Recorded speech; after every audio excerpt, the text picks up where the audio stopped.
United Spurs of America, with your hosts, Michael and Jacob. Yes, hello everyone, and welcome back to another edition of the United Spurs of America podcast. First of all, Tottenham 3, Leicester City 2 on the road in Leicester. Tottenham get the last breath winner via Steven fucking Bergwijn. If you're listening to this on Spotify, switch over to the video right now.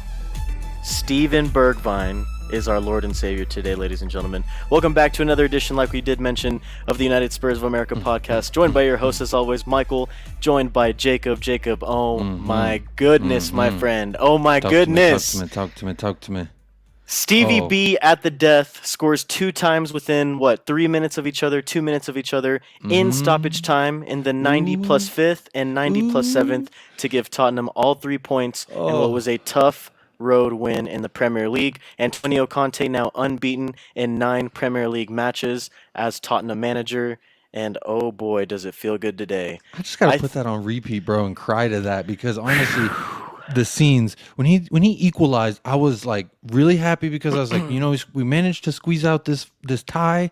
It was not looking good there in the second half. The first half we should have been up 4-1 in my opinion, but it came down to the death of it. Steven Bergwijn, who I thought should have started, but guess what? He is the super sub, and oh my goodness, I was holding my son, and he's just chilling, eating his dried pineapple. Okay, and Steven Bergwijn scores the first one, so I'm like, oh my god, oh yeah, baby, I'm surprised, I'm excited, I'm feeling great, and then he scored the second one, bro. My son started wailing at the way I was celebrating. I was screaming, and I was on the verge of tears. It was quite something, and I think my son might remember this one as well. I just want to say shout out 2-3 like I'm Jordan, because Steven Bergwijn is that man. So come on. Oh, I'm just out of breath thinking about it. My hands are already sweating. I'm excited. It's oh my God, this is a guy. Redemption. There's a beautiful tweet that we tweeted out. I don't know if you saw it, but if you've seen it, it's a big old middle finger to everybody who said Steven Bergwijn was done. And that's exactly how I felt. There's been plenty of people who talked down on my man Steven Bergwijn. Me and Mike are the only ones who said, you know what, give him a chance, keep giving him a chance. And under Antonio Conte, if he can make all these players look halfway decent, then I think he can make Steven Bergwijn look pretty good. And I think that's what we saw today was fucking amazing. The Steven Bergwijn Redemption Tour has officially started.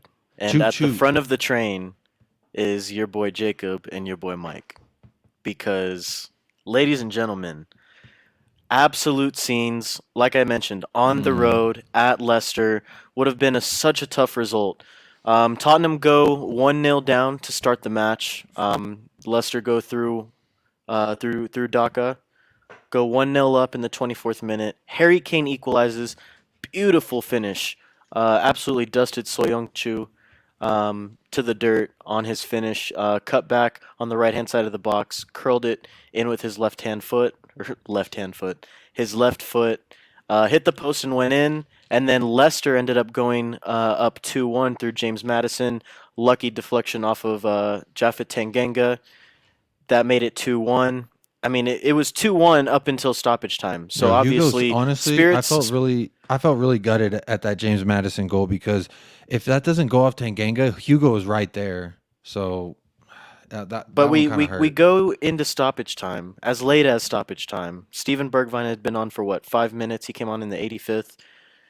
Where it's not looking great. I think the mood of all Tottenham fans was, oh my God, you've got to be shitting me. So many chances created throughout the match. We'll get into that in a little bit. But so many chances created, no goals to come of it. I think there was about 27 total shots, 10 on target. Absolute scenes in the away end after Steven Bergwijn puts 2 past Kasper Schmeichel within 2 minutes of each other, 3 minutes of each other, really. And, absolute limbs in the away end. But like I mentioned, Jacob, Oh, I think the mood could have been Lucas so Moura much took that different. dude's beanie. You see that? Lucas Moura took that dude's beanie and threw it on the ground. The Oh, the the mood and the reaction would have been so much different had Steven Bergwijn not bagged those 2 goals at the end of the match. And I think now with what had happened, with getting all 3 points in a tough road environment, after the North London derby got postponed, this is a massive, massive boost to Antonio Conte's side and the fan base as well. And the January transfer window isn't open, or excuse me, isn't closed yet. There is 12 or 11 days, some might say depending it on when isn't you're listening open. to this. If you're a Tottenham fan, it isn't Yeah, open. it's technically still open. There are potential for deals to be completed, but it remains to be seen, obviously, like you mentioned, Jacob. But I'm just Mm-hmm. saying, this feels like it could be a huge momentum shift in terms of the season as a whole. We have, I think, still 3 games in hand on some of the teams in the top three, as of right now, even after this game. And it just goes to show that there is potential for a run that Tottenham can go on right now in the Premier League. Obviously, we're Mm-hmm. out of the Carabao Cup now. We're still in the FA Cup. That's about it in terms of potential trophies. But the top four race is officially on. Tottenham hit their halfway point in terms of games played today. We're at the halfway point of the season now. We have a lot of games in hand, and we have the potential to bring in some more players who hopefully can make a difference if we do end up getting any of these over the line.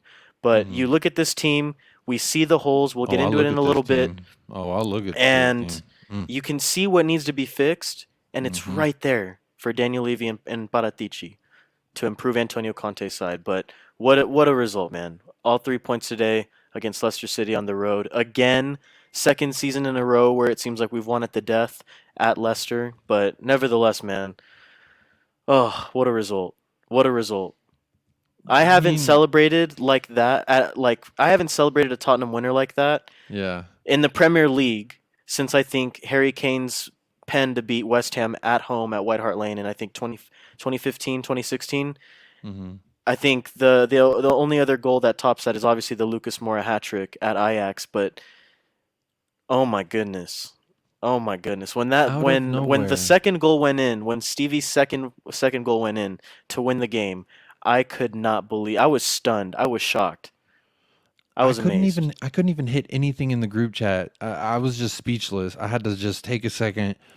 I mean, obviously I was screaming. My son was crying. My wife had to stop what she was doing and come help with my son. It was the whole thing, but I still could. He's crying. I'm like, look at it, son. Look at it. Stephen Bergwijn, Hugo Daddy Lloris, Savior, Daddy Lloris out here runs the whole and. Oh my God! It was just beautiful. It was a beautiful moment. I think it's something. I hope it can lead to some forward momentum and kind of us stepping up. And I mean, in the Premier League, you've seen it. We're still undefeated under Antonio Conte. So to say that to go up more, I mean, you could argue fourth has been wide open, but you could also argue that third might also be Chelsea's stumbling a little bit. Yep. And if They we could drew take once advantage of, again. yeah, and if we could take advantage of that, and we could take advantage of just, of course, Man United. I think they won. I think that was a full time for them. They Yeah, they, they 3-1. beat Brentford, but They're I still really behind us hope. though. Do you think? Let me ask you this: do you think we can make top four without I any think signings? it's Say we don't bring anybody oh, in. Say we oh, don't bring I don't anybody know. in, nobody out, except maybe in Dombele out, obviously. I have But no idea. Honest, I think I would lean more towards no than yes, but let's go through the starting 11 mm, because this segues perfectly into the point that I'm about to make. You got Hugo and net. You mentioned it, Jacob. He had some really nice saves. Was a bit unfortunate to let those 2 goals go in. Emerson starts at right wing back. The threesome in the back of Tanganga, Sanchez, and Davies. Reguilon at the left wing back position. He comes back into the starting 11. He played brilliant. We'll get into that a little bit as well. Skip, Højbjerg, and Winks complete a midfield trio today, and Lucas and Kane are up top as long as with Sonny being out with his injury until after the international break. Those were the two that started up top. But first of all, Jacob, I had mentioned it earlier. I thought that this game perfectly summed up where we need reinforcements. Um, I think the most glaring issue, which was addressed at halftime, was the play of Emerson Royale at right wing back. I thought once again I think he's been really disappointing lately in terms of getting an attacking threat and Hmm. really making defenders worry about him, really. I thought he was just meh for me today. Like he's not terrible, but he's not great, if you know what I mean. And you need a player in his position to be way more effective in the game. I I felt thought he like he was. I wasn't as thought he was. effective, and honestly, I actually thought Doughboy was a little more effective than Emerson going forward. Not Mm, necessarily tracking back, but I know Doughboy. Obviously, he was absolutely terrible at some points in the match today, but he actually did create somewhat of an attacking threat at some points in the second half. I honestly didn't really feel like Emerson brought that today, and I feel like that is one of the most glaring needs right now in Antonio Conte's system. And to your potential delight, we can get Adama Traore potentially, play him at right wing back, and see how effective he can be. And we know how good he is at attacking defenders, at opposing players, and keeping them on their toes, and really even bringing two defenders, drawing them closer to him because they have to worry about his dribbling so much down the field and down the flanks. You can definitely see that if there was someone there of that capability or of that stature, I think we could have been seeing a 3-1, 2-1 scoreline heading into halftime with hmm. all the pressure that we were able to put on Leicester City. I mean, I honestly, I thought I didn't know Emerson was out there a little bit there in the first half That's because, why I say he was meh. You know what I mean? It was like, what did he do? what did he do? I mean, Emerson for me just wasn't enough. He's meh. I think that's the best way. He's meh. And I think if we really want to push for top four, we got to upgrade obviously that position and somewhere in the midfield. Yeah. I've been seeing a lot of Højbjerg slander. I thought Skimp was decent. I thought Winky was okay. He had a great tackle that set up a few chances there in the first half. And he had a great assist to Harry Kane for the opener of Tottenham as well. Beautiful So I over through mean, ball. honestly, I wasn't too upset when I saw this 11 because I was actually kind of curious to see if he might ever do this midfield lineup because I just felt like Giovanni Lo Celso in there wasn't getting it done. Yeah. Tanguy and Ndombele wasn't getting it done. And to see Winks come in and still keep Skip and Højbjerg in there, I think we saw Skip get forward a lot. And I think that causes like his little sofa score rating to be a little low, in my opinion. I thought he was very strong, showed a lot of guts and a lot of challenges. Um, and it looked like he was willing to take the shot on at least early on in the game. So that's promising. But for me, I thought Region was good. Don't get me wrong. I'm not. I just felt like why has he got to come out at that time? You know, I understand bringing Bergwijn in, and trust me, I'm always a fan of bringing Bergwijn in. But Hmm. like, and that's just one aspect. So I'm going to touch on the other wingback now, in Matt Dougherty, and we've given him a lot of shit, and I don't think it was necessarily him. I would say this is his best performance in a Spurs shirt. I'll put it that way. Um, is it good enough to start? In my opinion, no, I don't think so. I think he still has to battle it out with Royale, but he did put some, you know, put some beans in his category, so to speak, to give him an upper hand, I guess, because hey, he got in there and he caused a ruckus, which led to Steven Bergwijn's first goal. And Yeah. if he doesn't do that, which I don't see Emerson Royale doing that, I see Emerson Royale going down in that position, honestly. Yeah. So proud of the man. I'm really happy for him. I wouldn't say I love the guy, and I think we should keep him. Hey, maybe now Daniel Levy can actually strike a deal for the guy. That's my hope, and we can bring in a guy like Adama Traore, obviously. If anyone watching this or any live stream knows how much I fancy Adama Traore, so Uh, yeah, man. um, You hit it spot on, and I think that there was a point in the match, or different points in the match, where all three of the midfield trio like took turns getting further up the pitch. We saw Højbjerg getting further up there at points. We saw Skip, like you mentioned, and obviously Winks with his passing today, which I thought was very, very decent. All of them really took turns going forward at different parts of the match, and I think they for the most part, recovered relatively well when Leicester did try to hit us on the counter. Obviously, the first goal did show that we do have some holes that we needed to clean up as far as our counterattack defense goes. But yeah, man, I think the holes are glaring and they're there. And I think, like I mentioned earlier, the right wing back position right now, I think is looking more glaring than ever before, in my mhm. opinion. I didn't really care for it. I didn't think it was going to be that big of a deal to it, or that big of an issue to address. Maybe as recent as a few weeks ago, but now I'm starting to think, oof, because if we're able to not only cause trouble on the left-hand side of the field like we were, especially early on in this match against Leicester, Lucas was causing trouble, Reguilon was causing trouble, Davies at points was bombing forward down the left flank as well. If we're able to Hmm. do that on both sides of the pitch and really catch teams at an uneven balance in the match, I Yeah. think it'll be perfect to create even more chances for these guys who are getting into the box, getting into dangerous areas. So, yeah, man, See, look, here's the thing: at you the got end to of the get up in day, that there box. You was, you got to disrupt shit, and yeah, guys like Harry Kane will find a way to get that ball or get it to someone who can make something happen. In my opinion, I thought Harry Kane was brilliant. I think Kane from the lane is back. If you ask me, I've been a hater, but you know what? Kane is back, and he is loving playing for Tottenham again, and we can see it on his face how excited he was at full time. That made me so happy. Seeing everyone just so happy, bro. It made me so happy. I can't one even goal, explain. one assist, and the assist was Steven Bergwijn's winner in the 97th What a minute of stoppage time. And let me tell you, I when can I say throw that up. I this want to ball, throw up. That pass was too disgusting. It makes me want to vomit. It's when I say oh this my ball god. was majestic to Steven Bergwijn, it was You don't there's not a word in the English absolutely dictionary that we can majestic. use. There's not an English word in the dictionary you can It use to was describe that perfection. It pass. really was. Credit to Højbjerg. He did. So look, Where's the bobblehead? I'll go over this real quick.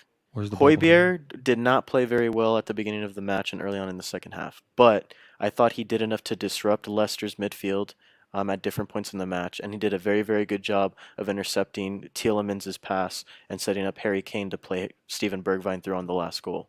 Mm-hmm. I'll I'll say that about Højbjerg, but the Kane turn, the vision that he has in the middle of the pitch, and the preciseness to put just enough kiss on that ball to play Steven Bergwijn through.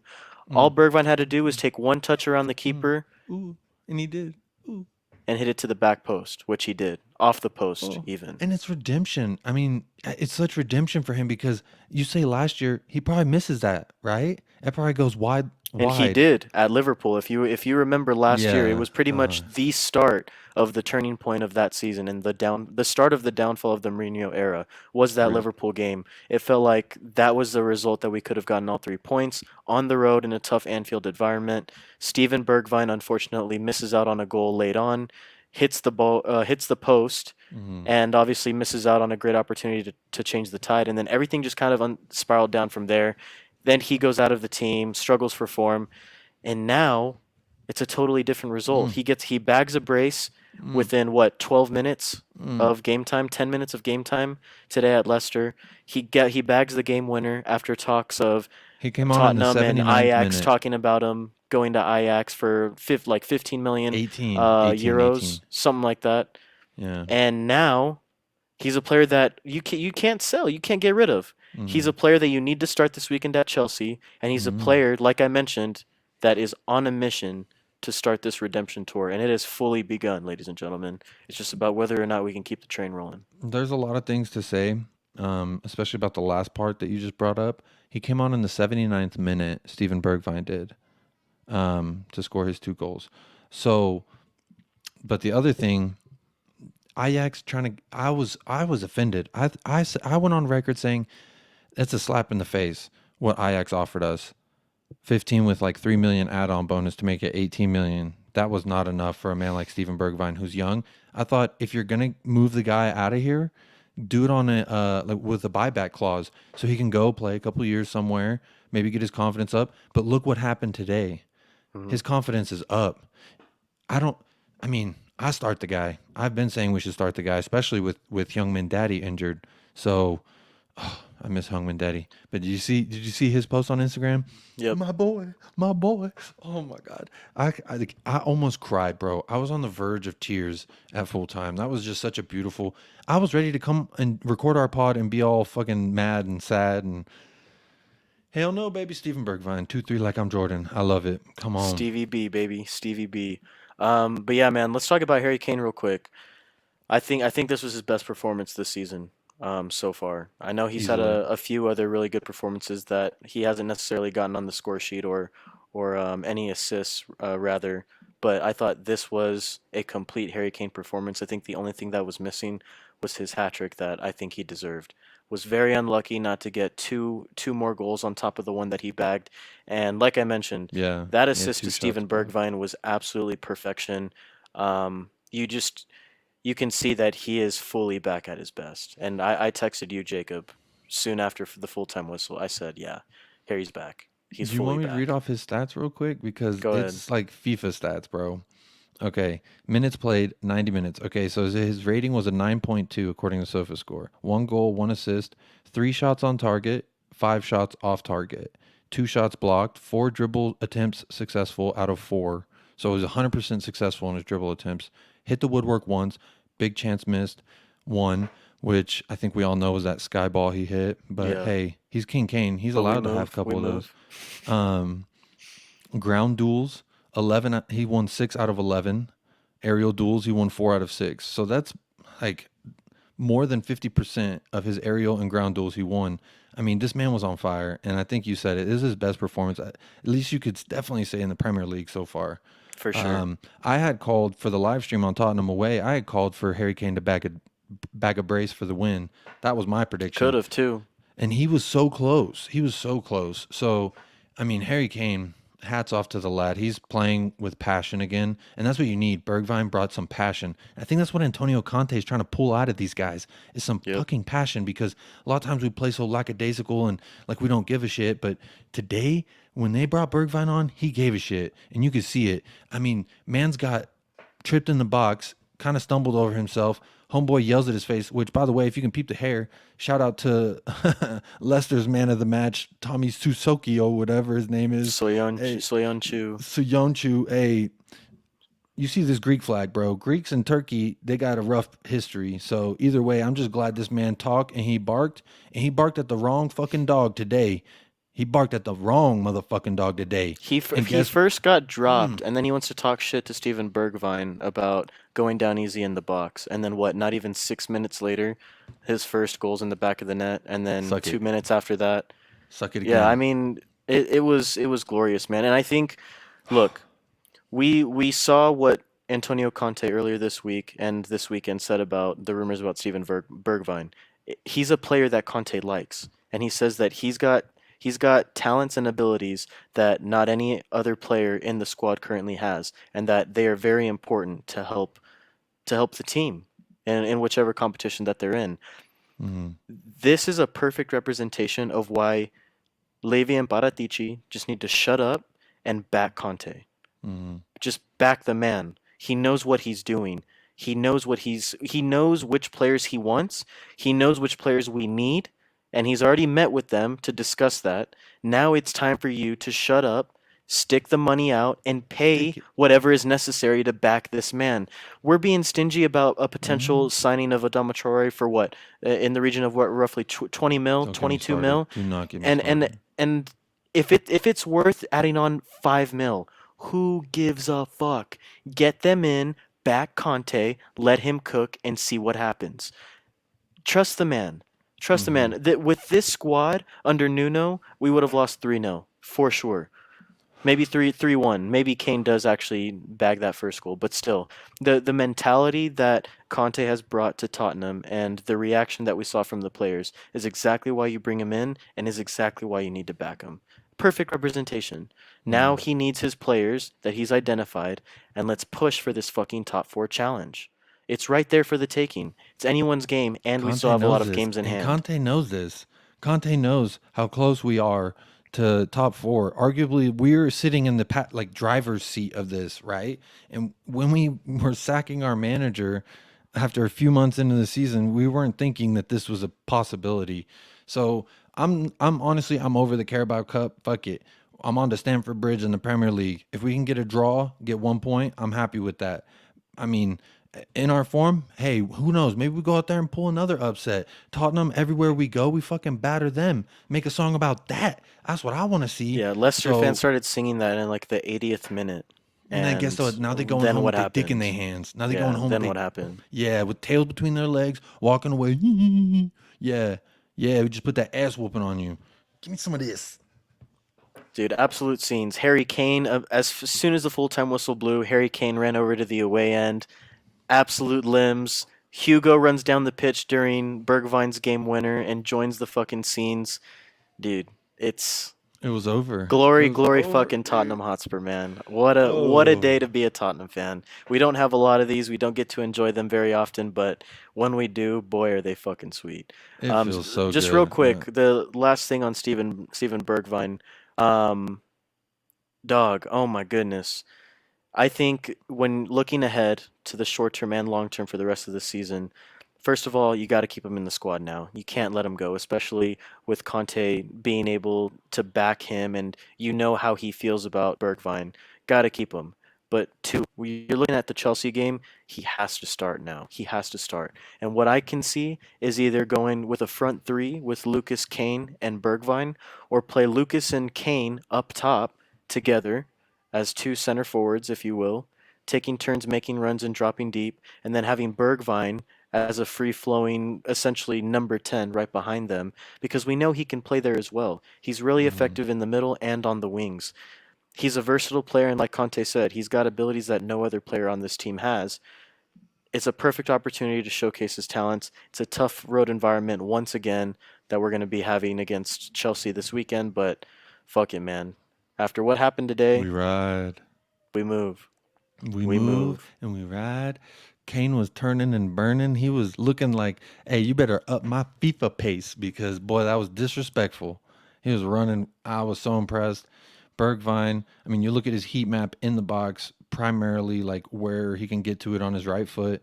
It's beautiful positioning. I think you're right. He can't play that number 10 position right there. And I love Lucas and Kane up top, honestly.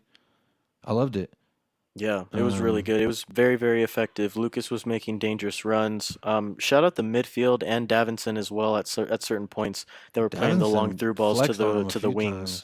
times. Mm. I thought those balls were majestic as well. Winks had a few. He had the assist Davinson to did get Kane. Davinson got Hoybier the had a highest few. rating, by the way, out of all the defenders. I thought he was good, and I thought I would definitely agree that he was the best defender today. I thought Jaffet had a poor performance once again. I thought Ben Davies I was don't think okay at so. times, but I don't shaky. agree with Jaffet. I don't Nah, agree with man, that. Jaffet wasn't it today. Bro, he had a beautiful shot on target too. I don't agree. I thought Jaffet was not great, but Not good enough. he showed better things than what he's shown in the past. I don't know, I'm pulling man. him up. I don't think I think his confidence is low, and I think he just needs a loan, to be honest. Okay, When let me Romero comes back and Dyer comes back, there's no way he's staying in the 11. And I think listen. with how Listen. young he is, he needs good game. He needs consistent game time. Okay. The only stats that I'm looking at that Davinson beat Jaffet was block shots and interceptions, and he was on fire, Davinson. But ground duels won 6 out of 7. Aerial duels won 2 out of 3.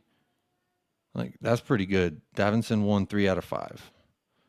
So No, I thought Jaffa was disappointing for me. I thought he could have been better, but that's just my absolutely. I mean, opinion. when also the stats would say that he was horrible on the ball. He lost possession 12 times. So I mean that's pretty piss poor. But I thought he showed better. I'm not saying he had a great game. I love Javid Tanganga and I'll fight for the man. But I thought he showed better things in this game than he has in the past few games that we've seen him. So, I mean, yes, when we have Dyer and Romero back, this is why you have a guy like Jaffet Tanganga who can come in. Maybe he can be a sub at some point. You know what I'm saying? When we have our starting, that's what makes a good squad is the depth. And I thought he put in a solid shift, Tanganga. That's my personal opinion. It wasn't Yeah, great. man. Offensively, it was not great. And everyone's ragged on him for his offense, and justfully so. So looking ahead now, man, we do have Chelsea this Sunday at Stamford Bridge, another Premier League game. That's going to be tough, obviously, for us. We don't have the best record at Stamford Bridge, haven't won there in seems like forever, I think since the 17-18 season. So it's been a while since we've gotten a decent result there. But nevertheless, this is definitely a good confidence booster moving forward. And, like we were mentioning, hopefully we get some fucking signings through the door. Hopefully, Levy and Paratici will back Conte because, man, they have a job to do this winter and this summer to bring in some quality players to get this team back to where it needs to be. But as of right now, man, the train keeps on churning. 9 unbeaten, like I mentioned at the beginning of the pod, under Antonio Conte in the Premier League. Huge. Just got to huge. pray that it continues this weekend. Any final thoughts? I mean, we're going into a hostile environment with Chelsea. They just drew with Brighton, right? Yep. Yesterday. 1-1. So it's going to take a lot. It's going to take a lot of guts, but we showed that we got some guts. I mean, we're Tottenham away, and we bagged 2 goals in stoppage time. Like, that's insane. Harry Kane, thank you. Steven Bergwijn, thank you. The whole team, really, thank you today. That was it was great because I felt like we hadn't seen Tottenham in a while, and this really was a good way to kind of get back to it. So I loved it, bro. I loved it. I still feel a little emotional. I'm honestly, this is one of those games I'm like, I gotta just watch it again. You know what I'm saying? You gotta watch it again. I can't wait for them to put the extended highlights on their channel. It's great. But yeah, final thoughts for me. I want to shout out our sponsors of the show. Faraz and Pete, y'all are OGs and y'all are day ones, and we appreciate y'all so much. Down here, if you're watching the video, you can see if you want to support the podcast, go on over to anchor.fm/United Spurs of America. Click on support. Obviously, up the lads. But yeah, man, just want to shout out the supporters of the pod. They're doing huge for us. Again, shout out also to Tottenham away, Stelios, Iggy, JP, Shy as well. Shy, he's part of Tottenham away. So big shout out to those guys. We have live streams every Tuesday, 12:30 Mountain Time. That's what, 2:30 Eastern Time, 7:30 Britain time, 7:30 UK time. Yes, sir. There it is. So yeah, we've been getting some support on there as well. So definitely just want to shout everybody out, whether you're listening to us from wherever you are. Just appreciate you guys. Much love. And what a game! What a game! I'm definitely going to be playing with that Steven Bergwijn numbers up card in Ultimate Team later tonight. Show me the Harry Kane sure. bobblehead. I need the Harry Kane bobblehead. I got you right here. Absolute masterclass performance from the lad. Oh, really quickly before we go, some people have probably already turned it off. We didn't do man of the match in BDE.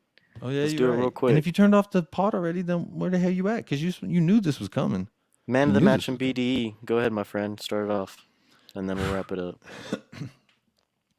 My man of the match, obviously, I feel like it's the easy pick going Steven Bergwijn. So one of us has got to do it. I'm going Steven Bergwijn just because absolute scenes, madman, dog, what a beast. That's my man of the match. Just obviously changed the game, put it on its head, took a few licks, gave a few licks, and then you know what? Took a few bites. So that's my man of the match. BDE, got to go to my man Harry Kane. I was going to choose Hugo Lloris, but that through ball to Steven Bergwijn, the only way you make that pass is if you do it with your third leg. And that's what we saw today from Harry Kane. Third leg, chipped it right into him. I mean, not chipped it, but it was a through ball, and it was so beautiful. I mean, that was like a knife on butter, spreading it on some warm toast.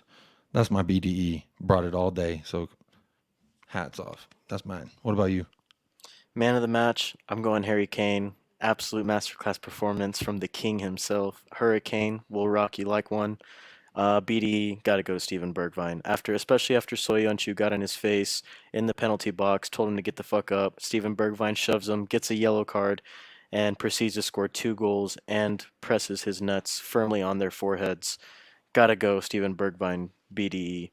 Hopefully we get some signings in this weekend, but thank you guys so much for listening to another edition of the United Spurs of America podcast. As always, like and follow us on Spotify, Twitter, YouTube, all that good stuff. Thank you guys so much once again for listening. Thank you to our sponsor of the video, like Jacob mentioned earlier, and we will see you guys after the Chelsea game. And until then, up the lads. And Jacob, come on, you Spurs. Course.